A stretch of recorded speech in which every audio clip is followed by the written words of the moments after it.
তো আজকে আমি একজনের ব্যাক ওয়ার্কআউট ট্রাই করব যে ন্যাশনাল কম্পিটিশনের জন্য প্রিপারেশন নিচ্ছেন এবং সে হচ্ছে আমাদের আরাফাত ভাই। সো প্রথমে ওয়েট দেখে নিলাম, দুজনের weight almost same, but strength লেভেলে কিন্তু হিউজ লেভেলের difference. So as a natural lifter দেখি আমি আরাফাত ভাইয়ের সাথে তার ব্যাক ওয়ার্কআউটটাতে কতটুকু সার্ভাইভ করতে পারি। Let's go. ভাই কয় সেট করতেছি? আমরা এখন 3 সেট করছি, আরো 3 সেট করব। টোটাল 6 সেট হচ্ছিল আমাদের চিন আপ থাকবে। এরপরে কি করবো? এরপরে আর কিছু করতে পারবো না। এরপরে যা করব তা সবই হচ্ছিল হেভি ওয়েটে করব।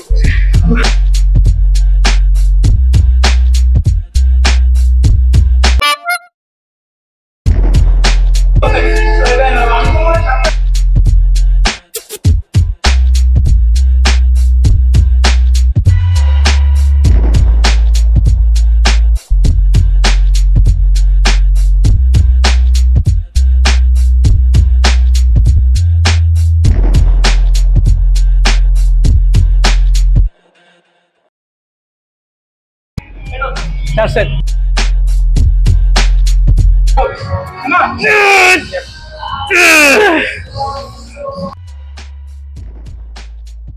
ল্যাটসের ওভারঅল সাইজের জন্য যদি আপনারা দুইটা ওয়ার্কআউট চুজ করতে বলি, আপনি কোনটা করবেন? আমি ফার্স্ট অফ অল যেটা ওয়ার্কআউট চুজ করবো বেসিক ওয়ার্কআউট চিন আপ, এরপরে যেটা করবো এটা ল্যাট পুল ডাউন।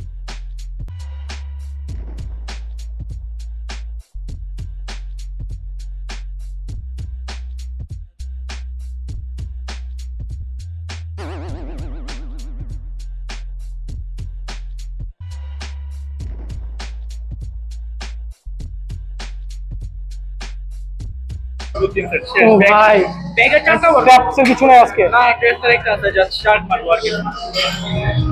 মানে টোটাল 5টা ওয়ার্কআউট হচ্ছে আর কি। আচ্ছা, আচ্ছা। ড্রেস তো ব্যাগই, ড্রেস মাত্র তো ব্যাগের সাথেই কানেক্ট।